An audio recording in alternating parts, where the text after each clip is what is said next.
I've had a lot of people watch my video on the Intarsia butterfly, and I thought it was about it's past time to do another Intarsia project. I wasn't quite sure which one I wanted to do, and then I found this one in the current now. It may not be by the time you watch this video, but this is in the spring 2024 issue of scrollsawyer.com. The problem with the pattern is this is how big it is, or how small it is, and I didn't want to make anything that small. So I went to the local library, and with some help from the librarian, because every copier is different, drove me nuts, they helped me to blow this up to 200%. So this is what it looks like now, much better size to work with. The directions call for a 1/2 inch thick stock, which I thought would work even with the pattern enlarged 200%.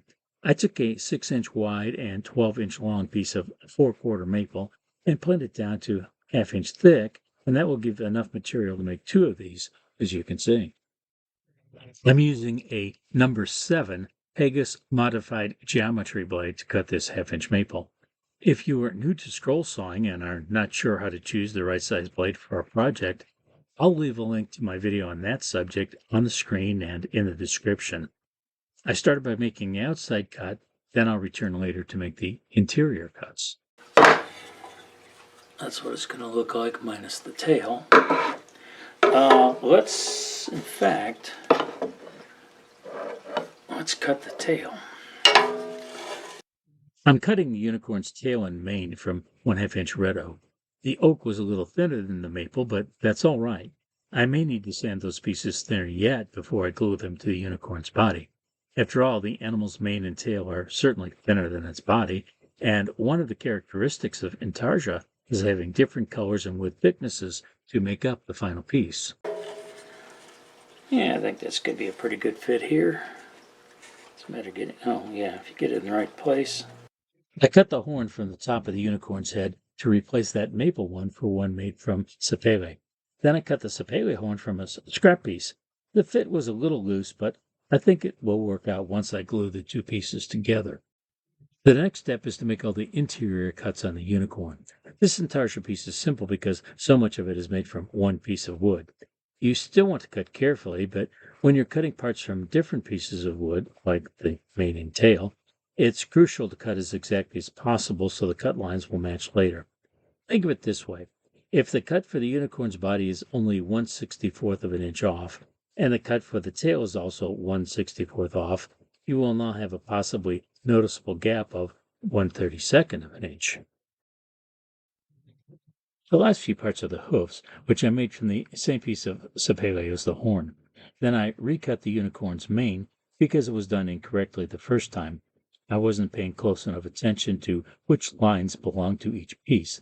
This whole thing is essentially a thick puzzle. This is what the unicorn looks like with the parts cut. I'll probably use a Forstner bit to drill a hole for the eye partway in from each side. I'll have to cut the hole for the nose all the way through. Most of the time Intarsia pieces are glued to a backer, but this one can possibly stand up or at least be usable as a 3D piece. I'll proceed with shaping next and decide where to go from there.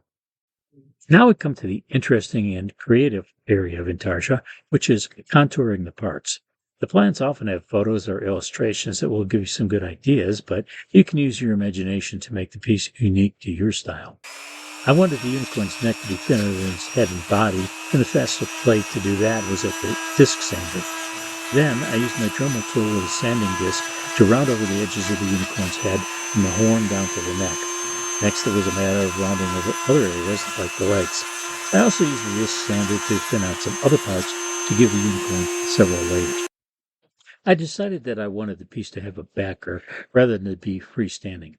If you're going to use a backer, you can cut it from another pattern piece. Just remember that every time you cut along one of the lines inside the pattern, the saw blade removes a small amount of material, so the finished unicorn will be a little smaller than the outside pattern lines. I solved the problem of ending up with a backer that's too big by carefully cutting slightly inside the outer pattern lines. The head seemed like a good place to start putting this together. I use a small glue bottle for this because it has a tiny tip. and I refill it as needed from a gallon bottle of white glue. Since this glue is water soluble, I use my finger to spread it around. Then I keep adding one piece at a time until I'm done and set the piece aside to dry. When it's ready, I'll take this to my finishing booth for a couple coats of spray polyurethane. I like the way the unicorn turned out. What do you think? Would you like to see more Intarsia projects? Let me know in the comments, and please give the video a thumbs up while you're there. These little things on your part help grow my channel. If you haven't seen the butterfly Intarsia video, I invite you to watch it now. There's a link on the screen.